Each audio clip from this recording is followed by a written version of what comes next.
a beautiful day today and the sun's shining, and I want to talk a little bit about multi-dog households. So I have a multi-dog household. I'm going to just do this talk while I'm playing fetch. And I've had a client recently who is buying 2 puppies, so litter mates, which we don't normally recommend anyway. But if you're going to do it well informed. I don't really think that breeders should be selling litter mates to people that are first-time dog owners in particular. But I have got 2 puppies that are really similar in age, so I can't really talk. But I think it's really important to go into that with your eyes wide open. And one of the things I would say if you've got 2 similar age dogs is to always train them individually.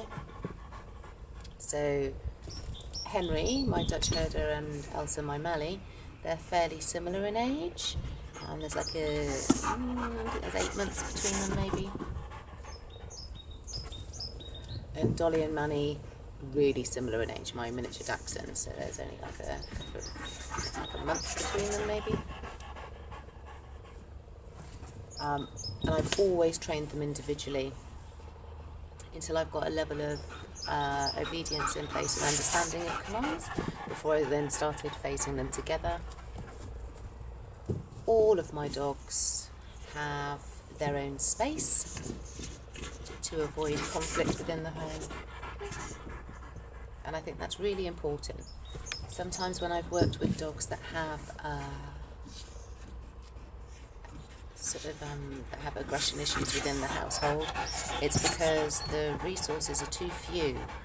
So there's 1 bed for 2 dogs, there's 1 food bowl for 2 dogs, there's 1 specific dog chair for 2 dogs.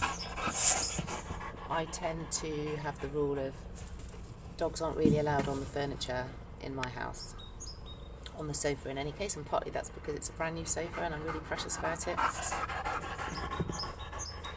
And it's leather, so I don't want it scratched. And it's expensive, so it's just not happening. But sometimes I've seen that before where dogs are allowed on the sofa. One of the dogs is already on the sofa, the boy, and then the other dog tries to get on and it's kind of been claimed by the dog that's already been on there, and then it's a problem. So I would say with a multi-dog household, be mindful of things like that. Taking them out for walks individually so that they're not emotionally dependent on each other is another thing I would say. And also they can copy each other's behaviour, particularly with my Dachshunds, for example. So Dachshunds are renowned for being quite barky. So I want to be able to deal with that really effectively when I've got my Dachshunds out with me. The second that started becoming an issue, I stopped walking them together. So I mixed up the dynamic of who was being walked with who, so that they weren't able to copy bad behaviour from each other. And also I don't want them to look to each other too much for emotional support. I think it's nice for dogs to have that relationship with each other, but ultimately I want that to be with me.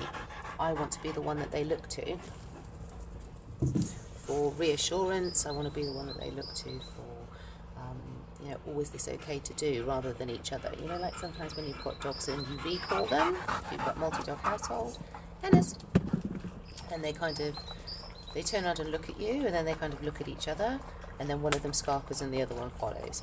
So I like to have that recall really tight before I then start letting them walk together, so that I know that they're going to respond pretty well to a recall without looking at each other for, okay, shall we go back or not? I'm happy for my dogs to all share the same bed, and they frequently choose to do so. Get your ball. Get your ball. Good boy. But I like them to have the option there of, if they want individual space, they can also get it. A bit like if you had twins, you wouldn't just buy 1 bed. think.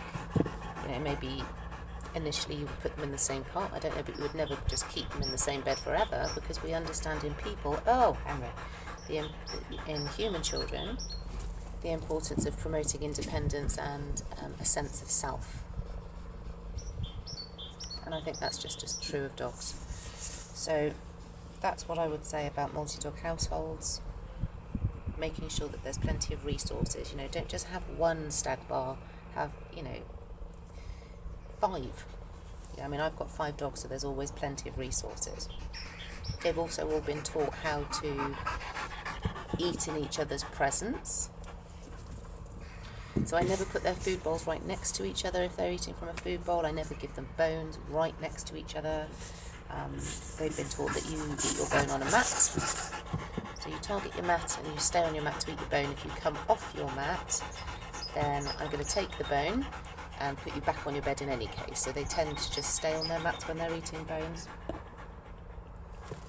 And that helps to stop this kind of, pacing around. And then the other dogs that are eating becoming concerned about another dog approaching whilst they're eating. And I always monitor that really closely, especially because my dogs are raw fed, so they quite often have really high value food, like turkey neck or whatever. Good job. Are you tired? And I think it's really important for your dogs to have that individual bonding time with you in training, so that you can walk them individually, train them individually. My kids really love that. If I have like a special day with one of them, they really appreciate that at the end of the day. And I think dogs are the same. I think they like having each other's company, but I think it's really important to make sure that our dogs are more people focused than dog focused. And I think the issue is if we allow them to just play with each other all day with very little interaction from us, that we run the risk of having what we call a dog focused dog, rather than a dog that craves humans more, which I prefer in my dogs. I want my dogs to want to be with me rather than each other, which I think I've achieved really. Good boy. So I'm going to get on and do some OB training with Henry now before I start training the others. And have a great day and enjoy training your dogs. Enjoy the sunshine. Good boy. Yes. Good boy.